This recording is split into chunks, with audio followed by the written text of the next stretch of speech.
welcome to How to Run Profitable Retreats podcast, the podcast that guides you not to only host retreats that thrive financially, but also transform people's lives.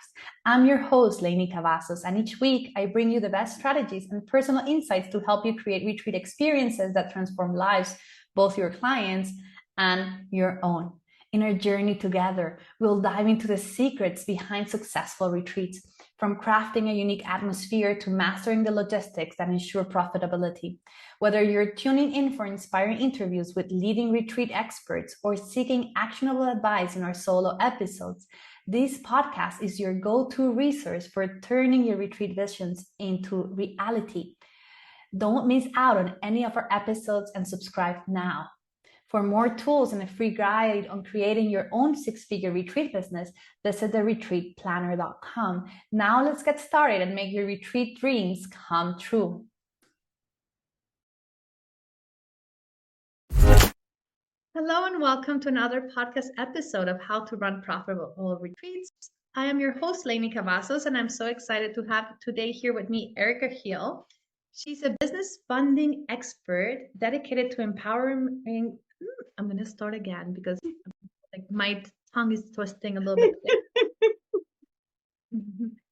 Hello, everyone. Welcome to another podcast episode of How to Run Profitable Retreats. I am your host, Lainey Cambazos, and I'm so excited to have with me today Erica Hill.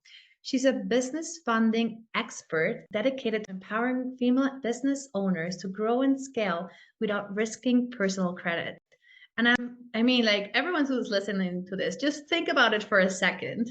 Like, what would it feel like if you actually put personal credit inside of your business and it does not work out, or you start feeling so stressed about paying that personal credit that then you freeze and then you don't do anything, right? So Erica has here the solution for you. And Erica, thank you so much for being here today. You're so welcome. You're so welcome.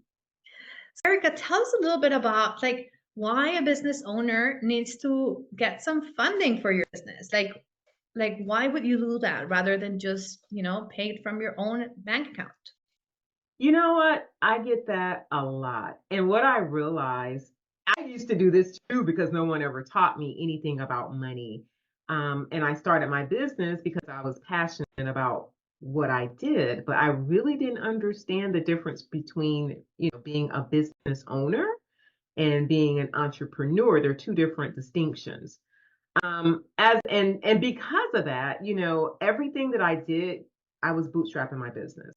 So the money that came in the business went right back out the business because, I was bootstrapping my business. Everything was funded from either my business checking account or my personal credit cards because I didn't know any difference. But as I start working with a lot of wealthy clients, what I realize is that they weren't operating their business the way that I was operating mine. And I was also, let me tell you this, I was also taught that debt was bad. So to me, having like business funding, even though I was using my own personal credit cards, for some reason it just, I don't know, I didn't think about, you're already in debt, you're already using debt, but I don't know, I just didn't, 2 and 2 wasn't 4 then, it was like 2 and 1, I don't know, the math wasn't mathing. But what I realized is how they were using, how they were running their businesses. They were leveraging other people's money. So they didn't use their personal business checking account for anything. They weren't swiping their business debit card. They were using business credit cards. And then they would turn around and pay the business credit cards from their business checking account. So it was one step that they had in place that I didn't, that I was missing, that made all the difference in the world. And because of that, now they were able to take money, like they were giving reward points, cash back for using somebody else's money. Whereas then with me, when I used my business debit card, when the money was gone, and I didn't have anything to show for it. So it was just a difference in the mindset, like, oh my gosh. Another thing too that I realized is I was always worried about ruining my personal credit. Because in college, like I said, no one really ever taught me about money. I kind of learned on my own. So in college, I got a credit card, didn't have a job, didn't tell my family, and hey, I ended up with bad credit. So that always stuck with me. Like, woo, I got to be careful. I don't want to ruin my credit anymore. Not understanding that when you're using your personal credit card to fund your business, you have a higher chance of ruining your credit because every time you swipe that card and your utilization goes up, guess what? Your credit scores go down. So it Mm. was just a miseducation. I just didn't know, you guys. I just didn't know. Well, that's amazing, Erica. But I think let's just take a step backward. And if you can help people, like what's the big difference between an entrepreneur and a business owner? Because I know a lot of people in the audience might be in that space, like, am I an entrepreneur or am I a business owner? Right? Like, what's the big thing that makes it very different? So an entrepreneur is someone that basically was like me. They started a business because they were very, very passionate about what they did, but they don't have the systems and structures in place. For instance, you may be running your business, but you may not be tracking your numbers. Like a lot of my clients are really entrepreneurs. They think they're business owners, but they're entrepreneurs. They make very good money in their business, but they're all over the place. And a lot of them are women. And what I hear them say a lot is, Erica, I'm not good with money. I'm not good with them. I'm not good with numbers. Yeah.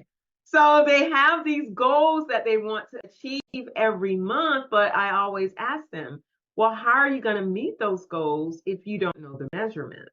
Like, how can you actually move what you're not measuring? How do you know if you're profitable or not if you don't know the numbers in your business? That's one thing. Another thing is bootstrapping your business, like having everything come out of the business account without having systems and strategies in place. For like instance, when your business slows down, like we all have slow cash months in our business, what are you going to do? Do you have a system and strategy in place that okay, the first 2 quarters of the year I know are my slow months or my slow quarters. So I'm going to pull money over from over here. And I know that the third and fourth quarters, I'll make that money back. So that's a strategy of leveraging other people's money while you're growing yours. Most people don't have stuff like that in place. They're just like, I'm just going to pull the money from my checking account. Sometimes they actually dig into their personal savings or checking account to fund the business. So it's little things like that, like different systems and strategies in place that will take your business to the next level when it comes to scaling and growing. That's the only difference between the business owners and the entrepreneurs. Business owners have systems and strategies in place when it comes to growing and taking their business to the next level. Entrepreneurs are kind of like flying by the seat of their pants. I love this. And for me, what gets measured gets done. Yeah. Right? It's so important. And having that measurement and like your business and like, return of investment and your costs and all these additional things and not you like, giving yourself a salary. Like if you were an employee, right? A lot of people are like, well, so I made $50,000. I'm gonna give myself 25, and then let's hope that with the other 25, I can pay all the expenses. Yeah, yeah, because they don't know the numbers. They're just kind of guessing and hoping they don't know the numbers. When you know those, I always tell people, when you know the numbers are going to tell you exactly what you need to do. When you know those numbers, you have the strategy. You can implement a strategy when you know those numbers because the numbers will tell you. They're going to tell you if you need to go right or if you need to go left. They tell you everything. Those numbers tell you a story. I love this. And yeah, I think as women, we need to learn how to love numbers, right? I love numbers personally, and I'm like a big, big fan. But I also like sometimes find myself just like not putting all the expenses down. And then suddenly I have a whole month and I'm like, oh my gosh, I need to go through all the business credit cards and, like, and I'm like, oh, how can I give this to someone else? But also something that I've heard in the past is like people saying like, well, I don't want to give this to anyone else. Like I don't want to give it to a VA or whatever because I don't want them to see how much money I'm making. Yeah. Because then they might ask for a raise or whatever reason you might have behind the scenes, right? So, or, I can do my taxes at the end of the year. And then you want to do everything on your own. And maybe that's not your expertise. And maybe that tax person is just going to come and tell you, well, you can actually deduct this and that, and you're not doing it, right? Like maybe you had this business travel and you're not like I remember once I like didn't put like a Starbucks coffee in one. It wasn't my corporate job, right? And then someone came in and told me like, well, you should have. That's a business expense. Like you had to get coffee because you woke up at 6 in the morning, and if you did not go on this trip, you would have not spent that personal money on that. Yeah. So simple examples like that make a huge difference. Yeah.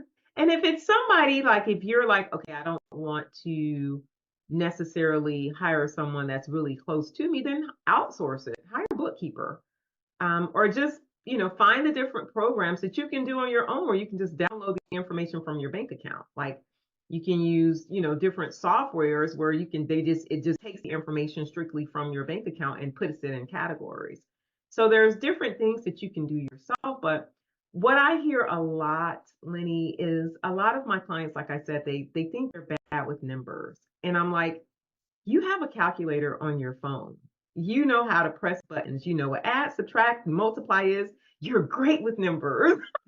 Oh yeah. It's just as easy as that. Like you are great with numbers, but that story that you're telling yourself is not empowering you. It's just a Yeah, and story. sometimes it's just about simplifying those formulas, right? We might think, oh my gosh, it's gonna be like this Excel formula that is super fancy and complicated. And honestly, to track the numbers for your business, you really need to know how to add, to subtract, and then to multiply. Yeah, That's it. yeah, yeah, No other fancy formulas are required. yeah. Unless then you want to go to statistics and whatever. But you do not need that. But even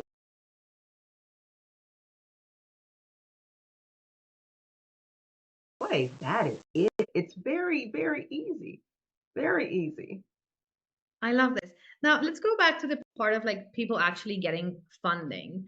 Um, like when would you see a business, like in which stage of their business you would see someone being like, okay, yes, I need to get funding. Is it from the beginning? Do you need to have like proof of concept, right? Like, is it working? Is it generating as, like, are there certain things that you're like, okay, now I'm ready to actually go and look for funding? So you can get funding as a startup company. Me personally, I don't like that. I don't suggest that with my clients. And the reason that I say that is my thing is I want to teach you the difference between good debt and bad debt. My job is not to get you into debt, but to show you how to leverage debt. So you have to understand how to manage debt. And this is just me personally, it works for some people. I just am not a good proponent. I'm not a great proponent for it. But if you're somebody that's just starting a business and you don't know like what you're doing to generate income, you're kind of like flying by the seat of your pants, you don't know what's working, what's not working, I wouldn't suggest that you add debt into that equation.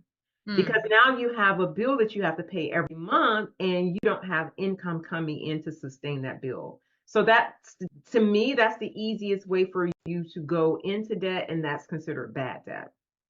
Right. If And that you're makes a lot of sense. yeah. If you're somebody that actually has a business, you're generating revenue, you may want to scale and grow.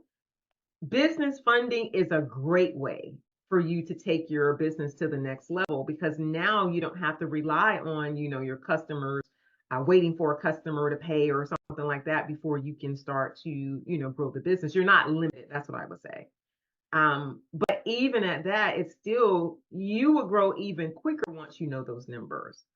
Um, and I get a lot of clients that come to me and they're like, well, Erica, I want to scale and grow. I want to hire a team, or, I want to increase my marketing efforts and things of that nature. So when I'm asking them the questions like, well, what's your return on investment? What's your cost per acquisition? They can't tell me those things. And I'm like, okay, so the concept sounded good. You want to hire a team, you want to increase your marketing, the concept sounds good, but how much money do you know that you would need if you don't know those numbers? Yeah. So knowing those numbers mean everything, because they're going to, like I said, the numbers are going to tell you exactly what you need to do. And I love that you brought the cost of acquisition as an example. So I'm gonna break it down for all of you because sometimes we tend to like speak in lingo, and it's amazing and I love it. But also we need to like, sometimes like you might not know the word, and because you don't know the word and what it means, you're not tracking it. Mm-hmm. So let's just simplify that for any of those of you who are listening that do not know what the cost of acquisition means. This means how much money does it cost you to get a new client in your business, right? So, and I'm gonna throw some numbers here because I love numbers. So your cost of acquisition for someone on an organic reach is the average for in a coaching business is between $0 to $500. So that new client that you think paid you $200 and was absolutely amazing because you have $200 in your bank account might have costed you $500. So you're actually at a loss. Yep. Loss, losing money. Yeah, Yep. easy peasy. Yep. Now, if you go through ads, that can skyrocket. A lot of people think, oh, ads is the solution. You can be spending up to $3,000 per lead, especially if you do not have the proper marketing campaign and funnels and systems that takes them from like a lead generation, right? A freebie, something that they get for free that is lower cost on an ad budget than actually doing a hard sale straight from the get-go. So think about it. If you're selling a coaching program that's a $3,000 offer and then suddenly it costs you $3,000 to get that client, Exactly. you did not make any money. Exactly. You just covered your expenses. Exactly. Right. So knowing your cost of acquisition per client is so important. And that one requires a little bit of understanding your business and your efforts and actually thinking, okay, if I went and I posted on Facebook and then it took me 5 minutes and then people commented and I went back and I commented back and that took me 15 minutes. And then from there, I got them on a message. Then how long did that take me? Then I took them into a call and I spoke, maybe let's say we spoke with 10 people and this call was 30 minutes. How much time does that equal? And then we think about our conversion rate. Out of those 10 people, how many people actually purchased? So your cost of acquisition includes those people who did not sign up with you. Those people you spoke with and they said, no, thank you. I'm good for now. I don't have the money, I don't have the time, whatever objection it might have been, right? Once you have that number, that's really your cost of acquisition in a very basic way. Then you have, like the cost of running your business, like your website and your CRM and this, and the designer that did the beautiful post that you put on Facebook, right? And that may be cost of acquisition at the beginning of your business because you do it once and then you don't have to recreate it. But if you're recreating it in the future, that's the thing. If you need to get a lawyer to draft a contract every time you sign a new client, that's a cost of acquisition because getting that client is costing you money. It's so important, right? I hope everyone is understanding this this train of thought that I'm going into in the space of like knowing your cost of acquisition per client is one of the most important things on your business. And I have to say, I go in many calls for like potential speakers and people for like my company We Summit. And we always ask, do you know the cost of acquisition for your clients? And everyone's like, How many people actually know those numbers? one, Yeah. one out of there. And we're like, because, like, and I'm going to be super honest. We go into these calls and these applications calls to be a speaker at a summit, right? And then we're presenting, the opportunity for people to sell on stage. We're putting it in front of an audience ready to buy. Everyone gets nurtured, all the touches are done. So we're doing the marketing efforts, we're doing the ads campaigns, we're doing everything for you. You just get to show up and sell, right? Absolutely amazing model. But then we get all the questions. So how many people are going to be showing up in the room? And I'm like, well, it doesn't really matter as long as it's the right people, right? It's about getting the right audience in front of you. And that's what we focus on. So they're like questioning, it tends to go into the direction of them questioning all the numbers for the business model. And it's amazing. We love answering those questions. But then we're like, okay, so what about your business? Mm-hmm. Do you know your numbers, right? Because we know ours. Like we measure them. And then they're like, oh, I really don't, I never thought about it. Well, it's 0 because I post on Facebook. And I'm like, it costs you time to go and post on Facebook. If the person showed up and knocked on your door and say, hey, what do you do? I don't know you from anywhere. I've never heard of you. And then you tell them, well, I do this. And you spend 10 minutes. That still costed you money. Yeah. Your time. And your Your time is time. more important than the dollars, to be honest with you. Um, but in saying that, Lenny, you're so right because, a lot of times when I'm working with my clients and, I'm asking them about their pricing and I'm like, well, where did you come up with that number? They just kind of threw it out there. So, and when you kind of throw it out there, like you may be shortchanging yourself because if you don't know what your expenses are or what your lifetime customer value is, those numbers, those things like that are very important. So even if you just got a regular Excel spreadsheet that does all the calculations for you, start somewhere. Like start today with tracking your numbers. Because I tell you, you would feel so empowered. When you know those numbers, everything, it's like a game changer. You feel so empowered because you're like, oh, wait a minute. Hold on, let me think about this. This is going to cost me like how much? No, I can get this somewhere else for a little bit cheaper. It makes a difference. When you start to see those numbers move, trust me, your confidence go through the roof. It makes a difference. It really does. And I have to say, look, for example, last year, I felt it was a bad year for me financially. And I was tracking my numbers, but I was a little bit, when you're not doing so great, or you think you're not doing so great, you're like not really looking at the numbers because you don't want to see them, right? You're like, why don't I want to do this to myself, right? So I was not like, I was doing numbers, but I was not really looking that much at the results. And I was like, I knew like the beginning of my year was like very slow compared to the other to previous years and whatnot. I'm like, okay, well, this is happening. And at the end of the year, I always go and do a review, and I like lock myself for a whole day, and I do business review, and then I do business planning for next year. Guess what? I made more money than the year before. Oh, wow. Oh, wow. And my mind was like less like I did not launch programs for the first 2 quarters of the year, right? My mind was like, well, you did not launch anything for like half of the year. Of course, you're not making more money, right? It was a lie.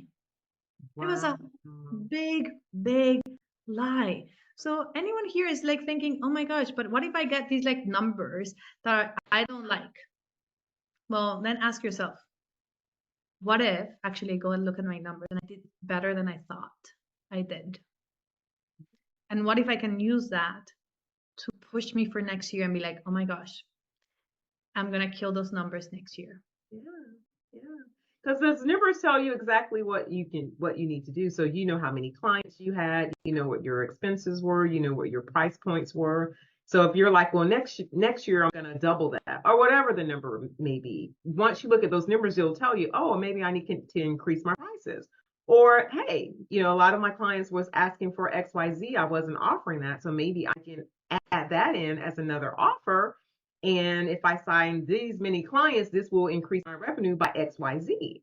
So those numbers are like, they're like your stepping stone. Like really, they're like your flashlight in your business. They show you exactly where you need to go.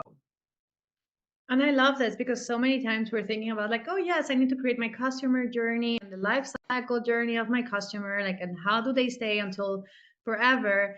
And you're doing the same thing over and over again next year. And then people are saying, hey, how can I get some additional support? How can I do this, right? How can I move to the next layer with you? How can I keep working with you? How can I have an advanced level with you? And then you're like, no, my business plan does not include that. Like, this is it. And then doing those reviews let you see like the gaps and the opportunities that you have lying in front of you. Like, Erica, we've had conversations before, and like it's like for me, it's all about like loyalty marketing, right? It's how you manage your relationship with your clients. And I do not get tired of telling people that loyal customers spend 67% more than non-loyal customers.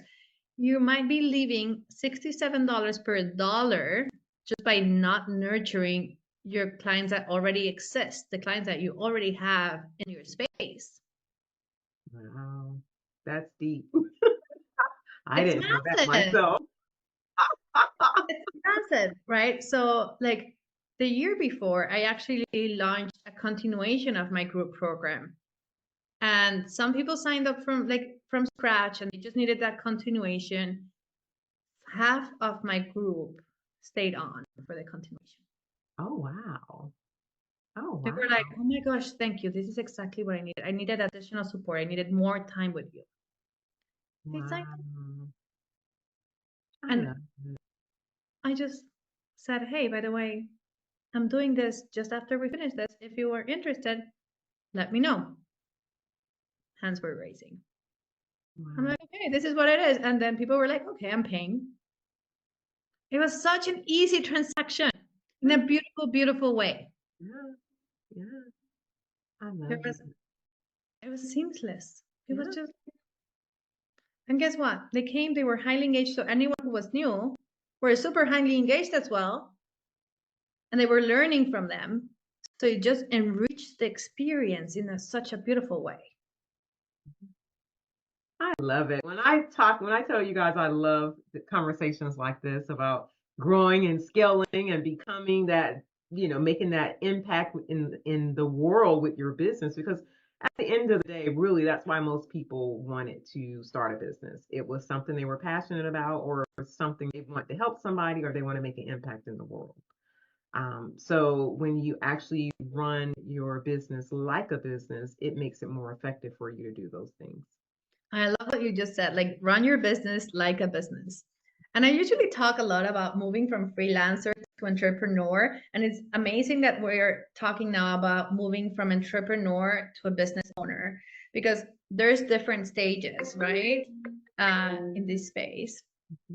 So I think this is so, so important that you're mentioning is like really running your business like business. So now my last question here would be, so if someone wanted to like go get funding for their business. And then, of course, you will get to know how you can do that with Erica.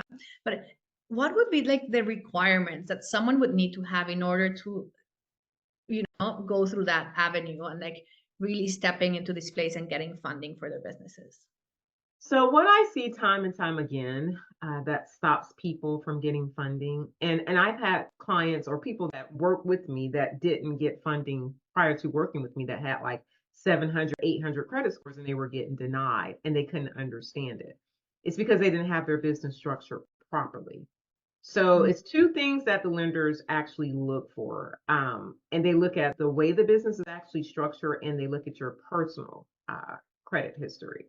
Now, if you've gotten to a place where you have established, business credit and you don't have to use your personal credit report as a personal guarantor, that's fine. But that takes a while. That's not something, a lot of people say, oh, get funding with your EIN number only. Where they're not telling you is that you can't use, that's not traditional lending. So you may be able to get like 30, 60, or 90-day trade line accounts, but you can't just go out and use that anywhere with that particular, it's like a vendor account. That's what Mm. they're not telling you. And in order for you to build business credit where it's running off the EIN number only, you need a mixture of loans, you need a mixture of lines of credit, you need a mixture of trade lines. So that takes years for you to get to that point. However, that's where you want to be. And the reason that I say that is because when you get your business set up in a way that it's running off the EIN number only, let's say 5 years from now, you wanted to sell your business. Guess what? You can include that in your business valuation because you've just increased the valuation of your business because the next owner that comes in to buy the business, they already have business credit established. You've already done that for Right. them. So a lot of people don't understand the importance of that. Like, look, you may not want to be in your business for 20, 30, 40 years. You may want to sell it in 2 years and make a profit. Well, if you have that business credit proponent in there where it's off the EIN number, guess what? You just increased the valuation of the business itself. But the way that you structure the business is extremely important. And a lot of people have businesses that are in high risk arenas. Like if you're in logistics, trucking, rental properties, stuff like that, that's considered high risk. Okay. So if you're like ABC, my company's name is ABC Rental, guess what? You're in a high risk. So you can have 850 credit scores and you could be generating $500,000 a month and still get denied because the lenders are looking at that industry as a whole and saying, oh no, this industry is high risk and we're not going there. So it's little things like that. Or I see a lot of times people are operating from their personal cell phone. They're not listed in the 411 directory, or they have like a email like erica@yahoo.com. Right. Yes. Or their company's name at abc@gmail.com. Like, that's a no-no. Because you want to present yourself as a viable business, not a mom and pop shop. So, and now I have a question, like, this just came to mind. So for example, a lot of people in this who listen to this podcast are like in the coaching, wellness, therapist business. With like, is that in the high risk, like where is like, is that position in a place where, like, of course, depends your business structure on what type of coaching, what type of consulting, what type of therapy. It depends on the category. Coaching itself normally is, neutral, but it depends on what type of coaching. Like if you're a coaching for, a real estate coach or something like that, that could be considered high risk. So it depends on what type of coaching, you have. And another thing too, the NAICS code, that's like the industry code that you assign to that particular business that you have. If that NAICS code is considered a high risk, they'll flag you for that too. So it's little things like that. It's just, and I get 95% of the people that I work with, 9 times out of 10, they're not structured properly at all, period. Oh, so Erica, this just tells me one thing. People need you. That's it. Easy solution. Don't figure it out on your own. Just talk to Erica. Like really, like, because I think this is a great way for you to move from entrepreneur and like a business owner, even if you do not even go and ask for the funding at the beginning, but really getting your business structured. And I always talk about like building your business like you were gonna sell it, like with that mindset. And you might not want to sell it ever, and that's okay, but really structure everything you do. Like if someone came tomorrow and told you, hey, I want to buy your business, you could be like, oh my gosh, yes, here's all the paperwork. Exactly. Yeah. Here's the SOP, the standard operating procedures of how you need to operate this business. Like you have to have those things in place. Amazing. I love it. So Erica, how can people find you if they want to have a conversation with you and figure out, if this is the right thing for them, and maybe even the right stage of their business to actually go for it? Yeah, they can go to Ask Erica Hill 1 on Instagram. That's Ask Erica Hill 1 on Instagram. And Erica is spelled ERICA. Oh, perfect. Anyway, you all have the show notes with her link to her Instagram. So go have a conversation with Erica and figure out if this is the right next step for you to move from entrepreneur to business owner. Erica, thank you so much for being here. And thank you for everyone who's listening. And if you love this podcast episode, please leave us a review so more people can listen to this very, very important information about your business. See you next week. Bye. Wow, what a great episode. If you like our podcast, How to Run Profitable Retreats, leave us a review and share it with a friend.